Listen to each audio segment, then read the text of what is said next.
اللہ کے نام سے شروع جو بہت مہربان اور رحم کرنے والا ہے۔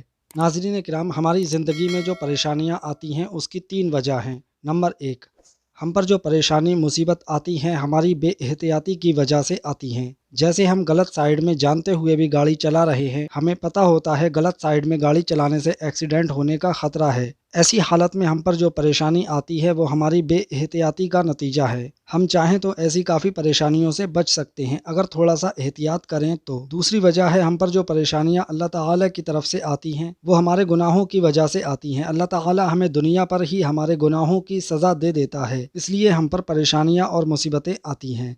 تیسری وجہ ہے اللہ تعالیٰ کے نیک بندے جو گناہوں سے دور ہوتے ہیں پھر بھی ان پر پریشانیاں آتی ہیں۔ یہ اللہ تعالیٰ کا امتحان بھی ہو سکتا ہے۔ اللہ تعالیٰ اپنے بندے کو مصیبت پریشانیاں دے کر ان کے درجات بلند فرماتا ہے اور انہیں اعلیٰ مرتبہ عطا فرماتا ہے۔ ناظرین کرام، ہمیں چاہیے ہم جس حال میں بھی ہوں خدا کا شکر ادا کرتے رہیں۔ جب بھی کوئی پریشانی آئے تو آپ خود سوچیں اس پریشانی کا حل آپ کے پاس ہے یا اللہ تعالیٰ کے اختیار میں ہے۔ اگر آپ پریشانی کو دور کر سکتے ہیں، اس کا حل آپ کے پاس ہے تو آپ کریں، اور اگر اللہ تعالیٰ کے اختیار میں ہے تو صبر کریں۔ اللہ تعالیٰ جو کرے گا بہتر کرے گا۔ اللہ تعالیٰ کی رضا میں راضی رہیں۔ مکاشفۃ القلوب میں ہے جو شخص یہ چاہتا ہے کہ وہ عذاب الہی سے چھوٹ جائے، ثواب و رحمت کو پالے اور جنتی ہو جائے، اسے چاہیے کہ وہ اپنے آپ کو دنیاوی خواہشات سے روکے اور دنیا کی تکلیف و پریشانیوں پر صبر کرے۔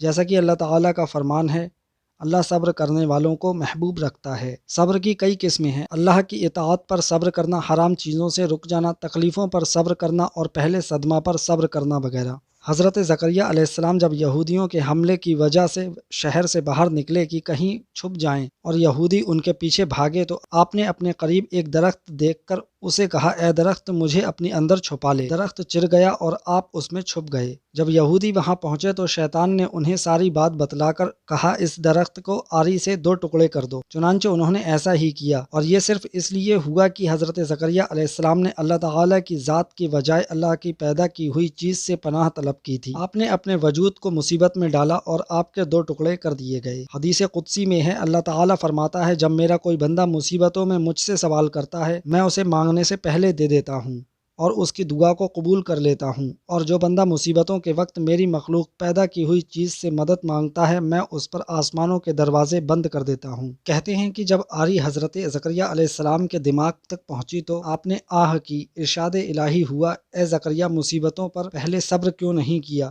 جو اب فریاد کرتے ہو؟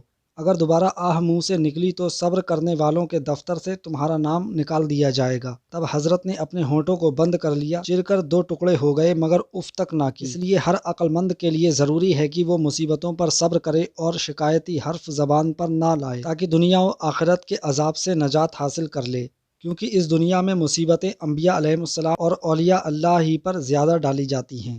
حضرت جنید بغدادی رحمۃ اللہ علیہ کا قول ہے، مصیبتیں عارفین کا چراغ، مریدین کی بیداری، مومن کی اصلاح اور غافلوں کے لیے ہلاکت ہے۔ مومن مصیبتوں پر صبر کیے بغیر ایمان کی مٹھاس پا نہیں سکتا۔